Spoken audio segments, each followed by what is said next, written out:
Hello students, good morning. इस video lecture में हम स्टार्ट करेंगे डाइपोल मोमेंट।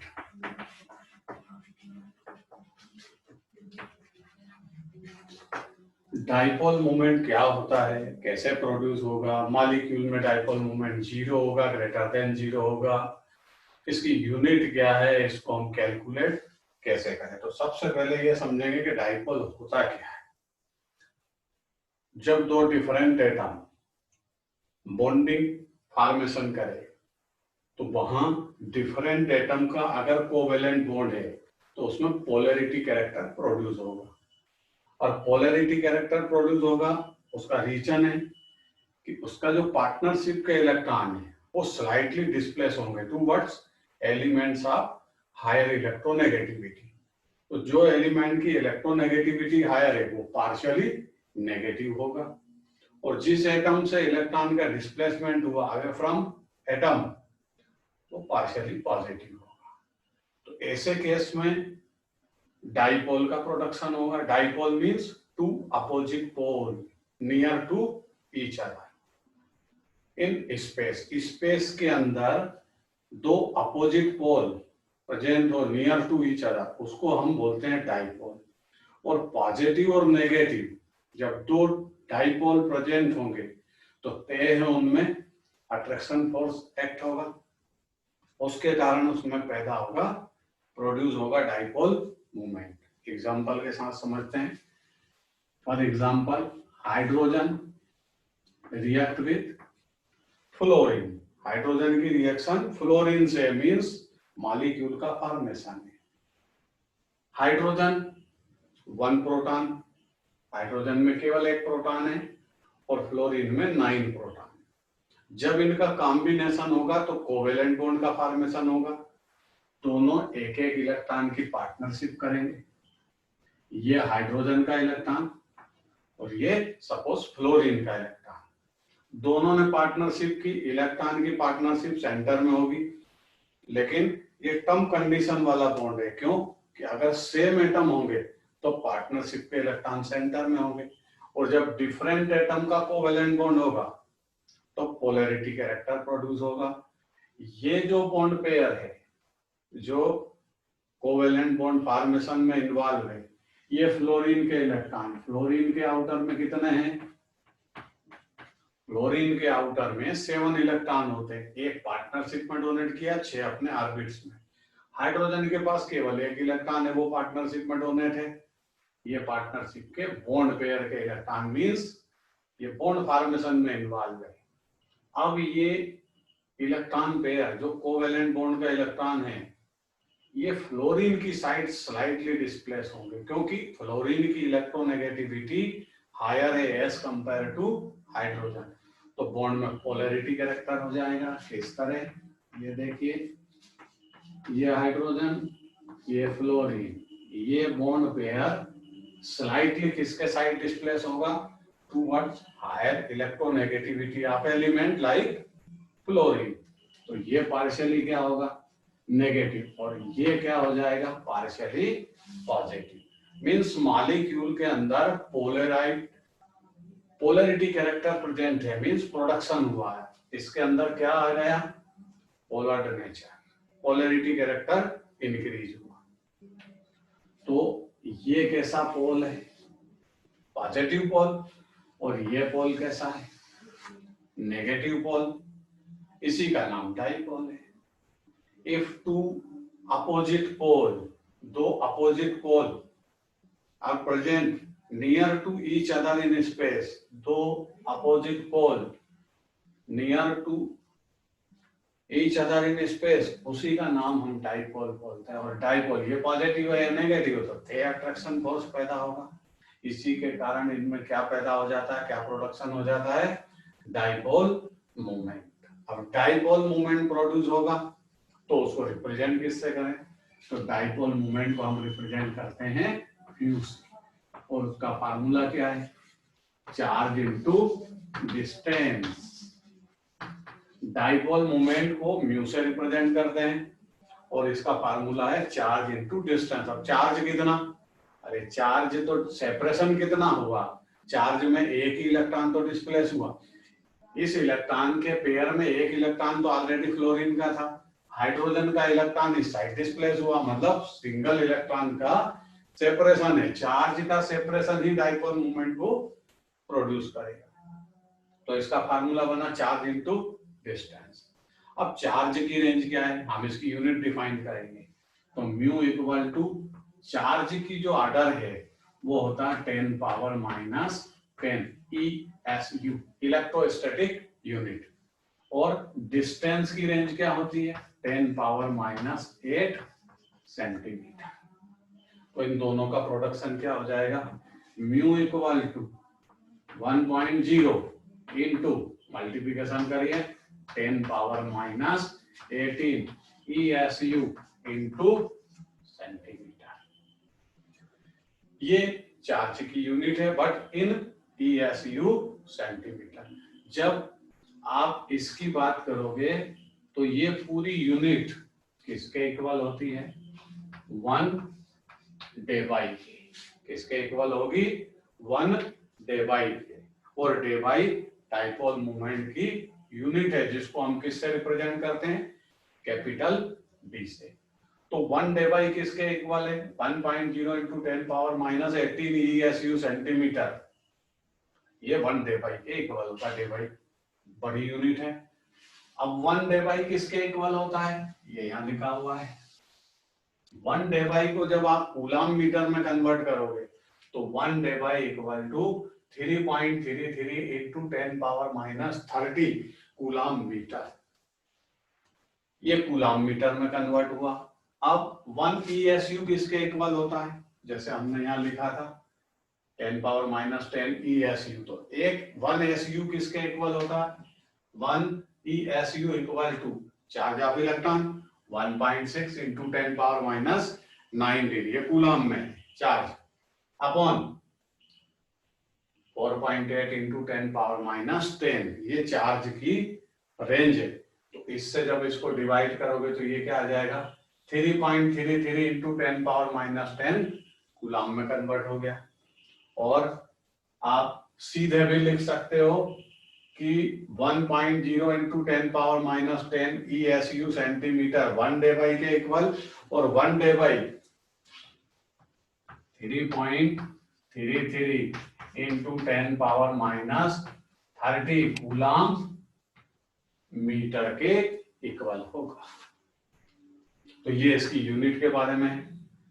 यूनिट को कन्वर्जन करना है, ESU सेंटीमीटर को आपको 1 डेबाई में कन्वर्ट करना है, इतने से उसको डिवाइड करना है, या चेंज करना 1 डेबाई को ESU सेंटीमीटर में, इतने से उसका मल्टीप्लिकेशन करना है। SI सिस्टम में कूलम मीटर में उसको डिफाइन करते हैं। अब यहां पर जो डाइपोल मोमेंट है वो वेक्टर क्वांटिटी है। वेक्टर क्वांटिटी है मींस उसकी डायरेक्शन है, और डायरेक्शन भी हम कैसे लेंगे, डायरेक्शन जो डाइपोल मोमेंट की है वो वेक्टर क्वांटिटी है। तो वेक्टर क्वांटिटी है तो डायरेक्शन कैसे होगी, इस तरह, positive ion to negative ion. Chemistry में इसकी जो डायरेक्शन होती है चार्ज के रेस्पेक्ट में। अब चार्ज कौन सा, पॉजिटिव से नेगेटिव के साइड इसकी डायरेक्शन होती है। पॉजिटिव की डायल हम पॉजिटिव आयन के साइड क्या लिखते हैं, टेल, प्लस साइन करके, और एरो किसके साइड रहेगा, नेगेटिव आयन के साइड। तो यहां पर समझाने की बात यह है कि डाइपोल मोमेंट वेक्टर क्वांटिटी है। अब ये तो डाइपोल मोमेंट के बारे में बात हुई, उसका फार्मूला हुआ, उसकी यूनिट हुई। अब हम के कंपाउंड में डाइपोल मोमेंट को डिफाइन करेंगे और ये समझेंगे कि डाइपोल मोमेंट को इफेक्टिंग करने वाले फैक्टर कौन कौन से हैं।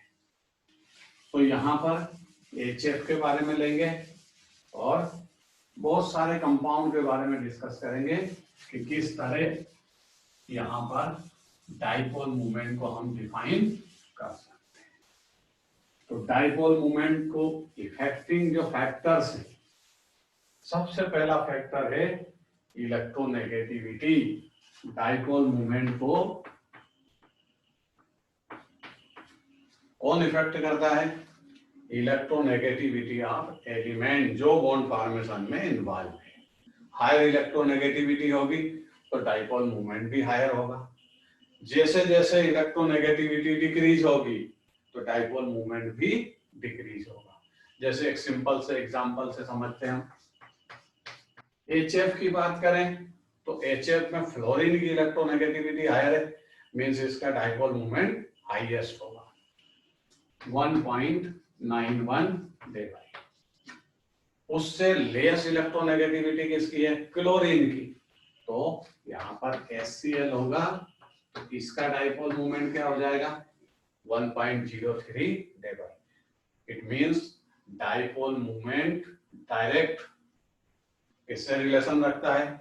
इलेक्ट्रोनेगेटिविटी से। अगर एलिमेंट की इलेक्ट्रोनेगेटिविटी हायर है तो उस मॉलिक्यूल का डाइपोल मोमेंट ग्रेटर होगा। जैसे HF में 1.91 देगा ये, क्योंकि फ्लोरीन की इलेक्ट्रोनेगेटिविटी हायर है। HCl क्लोरीन की इलेक्ट्रोनेगेटिविटी लोअर है, डिक्रीज हो गई तो डाइपोल मूवमेंट भी डिक्रीज हो गया। इससे लेस किसका होगा? HBr का। इससे लेस किसका होगा? HI का। ऐसे इसका डिक्रीजिंग आर्डर बन जाएगा। आपसे एग्जाम में किसी डाइपोल मोमेंट की वैल्यू को डिस्कस या उसका क्वेश्चन नहीं पूछा जाता है, केवल डिक्रीजिंग इंक्रीजिंग आर्डर का अरेंजमेंट डाइपोल मोमेंट के बेस पर आता है। तो वहां आपको कंसेप्ट पता होना चाहिए कि डाइपोल मोमेंट इलेक्ट्रोनेगेटिविटी पर डिपेंड है। Electronegativity decrease, dipole moment decrease. चलिए फर्स्ट स्टेप ये बनी। अब और भी इसमें कई एग्जांपल लेते हैं। जैसे सबसे पहले हमने लिया HF, ये इस तरह, ये डाइपोल की डायरेक्शन हुई, डाइपोल मोमेंट वेक्टर क्वांटिटी है। HF का डाइपोल मोमेंट हम लिखेंगे 1.91 डिवाइड जो होता है, और फ्लोरीन की इलेक्ट्रोनेगेटिविटी सबसे हाईएस्ट है, इसलिए उसका डाइपोल मोमेंट भी हायर होगा। अब फ्लोरीन से डाइपोल मोमेंट लेस होगा ऑक्सीजन एटम का। तो ये देखें कि ऑक्सीजन से हाइड्रोजन को अटैच करें तो कौन सा मॉलिक्यूल बनेगा? जैसे ये हाइड्रोजन, ये हाइड्रोजन, वाटर मॉलिक्यूल का फॉर्मेशन होता है जिसका बेंड स्ट्रक्चर है। अब ऑक्सीजन पे कितने लोन पेयर? ऑक्सीजन फेमस है 2 लोन पेयर के लिए। ये इसके लोन पेयर, इस तरह डायग्राम होगा। लोन पेयर को दूसरी तरह भी डिजाइन कर सकते हैं। HF लीनियर स्ट्रक्चर में था तो वाटर बेंड स्ट्रक्चर में आया, लेकिन डाइपोल मूवमेंट की हम स्टडी कर रहे हैं कि डाइपोल मूवमेंट इलेक्ट्रोनेगेटिविटी पर डिपेंड है। मींस इलेक्ट्रोनेगेटिविटी एटम की, सेंट्रल एटम की इलेक्ट्रोनेगेटिविटी डिक्रीज होगी, देन डाइपोल मूवमेंट भी डिक्रीज होगा। अब देखते हैं यहाँ पर HF का डाइपोल मूवमेंट 1.91, तो वाटर का कितना आता है? अब वाटर के डाइपोल में हम देखेंगे कि इसका डाइपोल वेक्टर क्वांटिटी है, मींस हाइड्रोजन टू ऑक्सीजन। जैसा कि हमने समझाया था पॉजिटिव टू नेगेटिव इसकी डायरेक्शन होती, तो हाइड्रोजन OH बॉन्ड है, इधर भी OH बॉन्ड है, तो इसकी डाइपोल की डायरेक्शन OH बॉन्ड की हाइड्रोजन से ऑक्सीजन के साइड होगी। इस डाइपोल की डायरेक्शन भी हाइड्रोजन टू ऑक्सीजन होगी। और ध्यान रखिए, जब किसी सेंट्रल एटम पर लोन पेयर प्रेजेंट है तो लोन पेयर भी अपना डाइपोल सेपरेट इंडिकेट करेगा, मींस उसका डाइपोल भी अलग से होगा। तो इसका डाइपोल किधर होगा? लोन पेयर का अपर साइड। जिधर डाइपोल, जिधर लोन पेयर आप डिजाइन करोगे उधर उसकी डाइपोल हो जाएगी, डायरेक्शन हो जाएगी ये इधर। अब देखिए ध्यान से, इसकी डायरेक्शन ऐसे, इसकी डायरेक्शन अपर, वेक्टर क्वांटिटी है तो ये सम हो जाएगा। इधर से इसका ये भी सम हो जाएगा, मींस लोन पेयर का जो डाइपोल मूवमेंट है वो OH बॉन्ड के डाइपोल मूवमेंट को सपोर्ट करेगा, पॉजिटिव प्लस होगा। तो यहाँ पर वाटर का डाइपोल कितना हो जाएगा? 1.85 divide but less than HF। क्यों? कि फ्लोरीन की इलेक्ट्रोनेगेटिविटी हायर है, इसलिए वाटर का डाइपोल उससे कम होगा, डिक्रीज हो जाएगा। अमोनिया के पास चलते हैं। ये नाइट्रोजन, ये हाइड्रोजन, ये हाइड्रोजन, ये हाइड्रोजन, ये नाइट्रोजन का लोन पेयर। चाहते तो हम वाटर में भी ऐसे डिजाइन बना सकते थे। अमोनिया ट्राइगोनल पिरामिडल है, एक लोन पेयर उसके ऊपर प्रेजेंट है। अब देखते हैं अमोनिया का डाइपोल क्या होता है। ये इस तरफ NH बॉन्ड का डाइपोल, ये HN सेंट्रल एटम की इलेक्ट्रोनेगेटिविटी हायर है, तो लोअर टू हायर डाइपोल की डायरेक्शन होगी ये इधर। NH बॉन्ड का जो डाइपोल है उन तीनों की डायरेक्शन सेम है, और इसका रिजल्टेंट कैसे होगा? अपवर्ड। अब लोन पेयर की बारी है, तो लोन पेयर भी अपवर्ड साइड है, तो लोन पेयर का जो डाइपोल मूवमेंट है वो भी अपवर्ड होगा और दोनों का सम हो जाएगा। तो NH3 का डाइपोल कितना हो जाएगा? 1.49 वाटर से लेस है। क्यों है लेस? क्योंकि नाइट्रोजन की इलेक्ट्रोनेगेटिविटी ऑक्सीजन के कंपैरिजन में डिक्रीज हो जाती है। ये सबसे टॉप पर होगा, ये तीसरे नंबर पर। अब डाइपोल मूवमेंट की जो डायरेक्शन है वेक्टर क्वांटिटी है, इसके कारण कभी कभी सेम टाइप की ज्योमेट्री रखने वाले मॉलिक्यूल का डाइपोल चेंज हो जाता है। जैसे NH3 का कंपैरिजन हम करें NF3 से, ये NF3,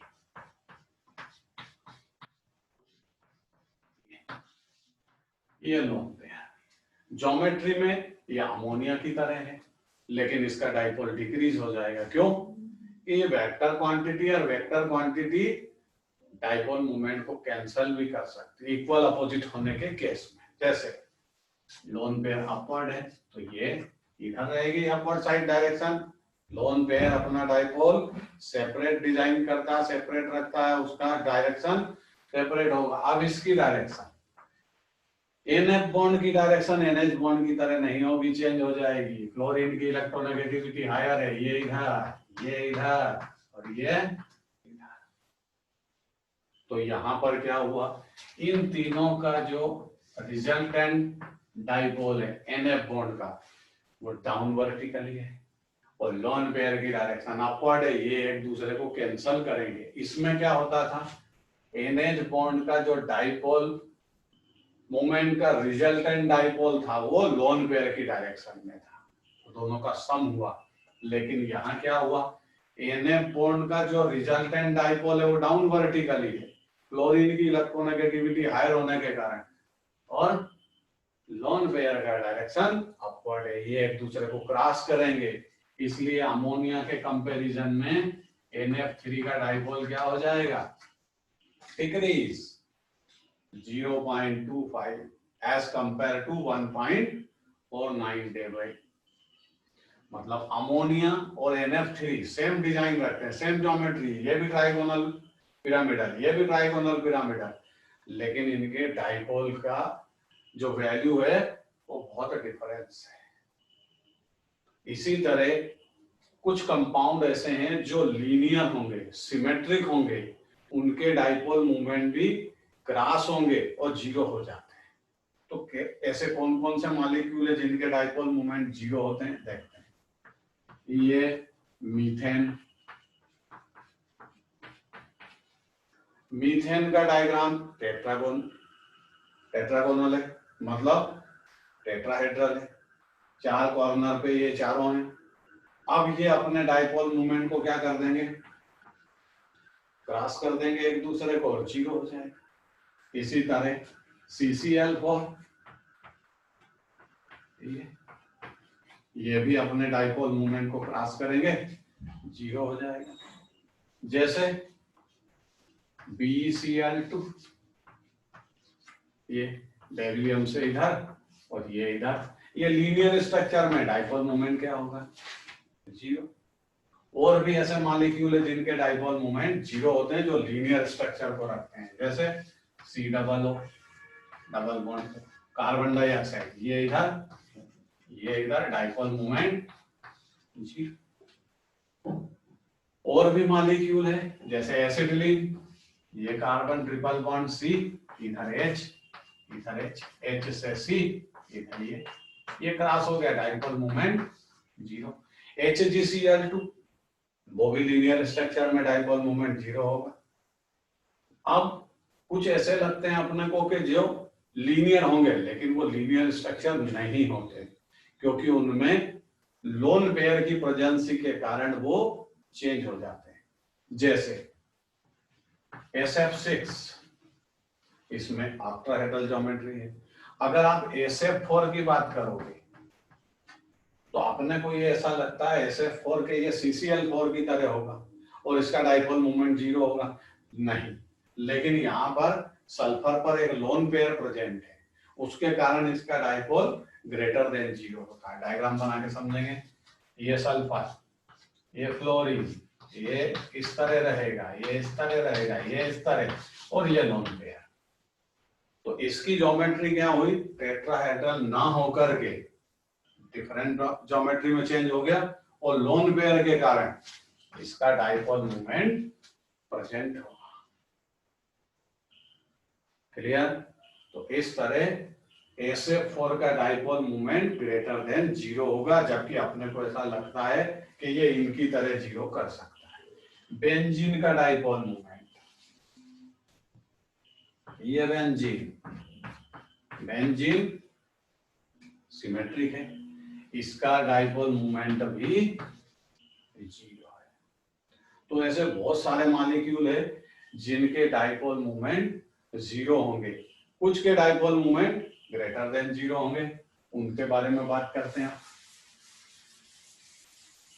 जैसे मान लीजिए आपने एग्जांपल लिया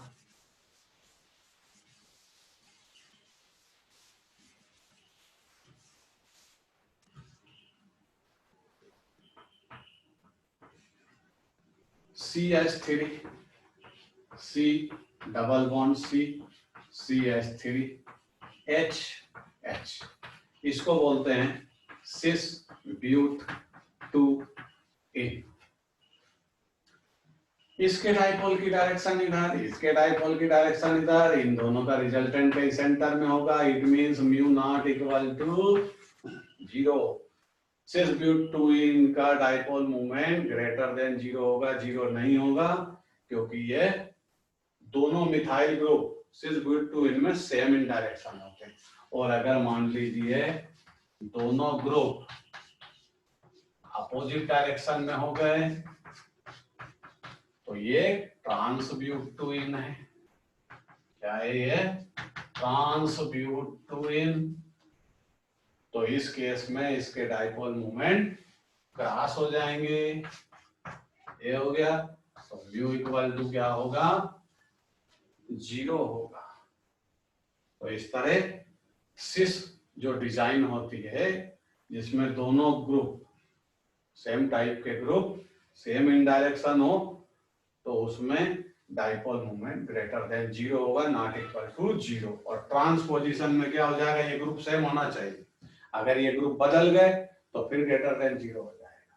जैसे सिस ब्यूट 2 में दोनों मिथाइल ग्रुप है तो म्यू इक्वल टू 0, लेकिन आपने जैसे इस ग्रुप को चेंज किया, अगर यहाँ आपने इथाइल के मिथाइल को रिप्लेस कर इथाइल लगा दिया तो फिर अब 0 नहीं होगा। क्यों? कि इसका डाइपोल और इसका डाइपोल अलग अलग है, जो एक दूसरे को टोटली क्रॉस नहीं कर पाएंगे।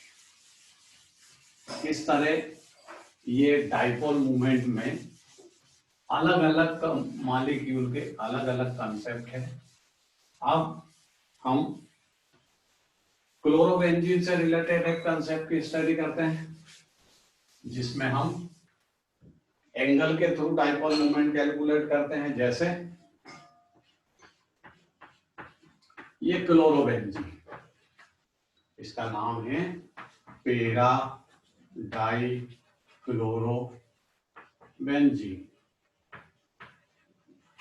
पेरा पोजीशन पर क्लोरो है तो पेरा डाई क्लोरोबेंजीन।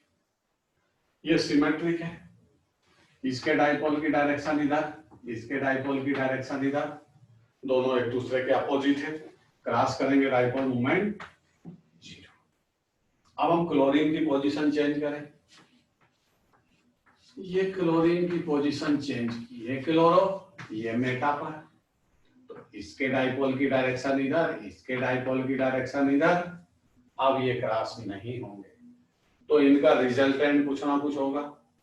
मींस इसका डाइपोल मोमेंट पेरा डाइक्लोरोबेंजीन से ग्रेटर होगा, मींस 0 नहीं होगा। पर कितना होगा कैसे पता करें? इस फार्मूले से mu equal to under root μ1 square plus μ2 square plus 2μ1 μ2 cos theta.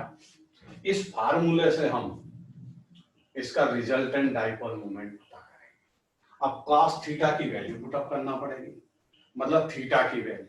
तो थीटा इसका कितना है, थीटा इक्वल टू 120 डिग्री, और थीटा cos 120 करोगे तो यहां पर फार्मूला क्या बनेगा, cos 120 डिग्री इक्वल टू -1/2 के इक्वल होगा।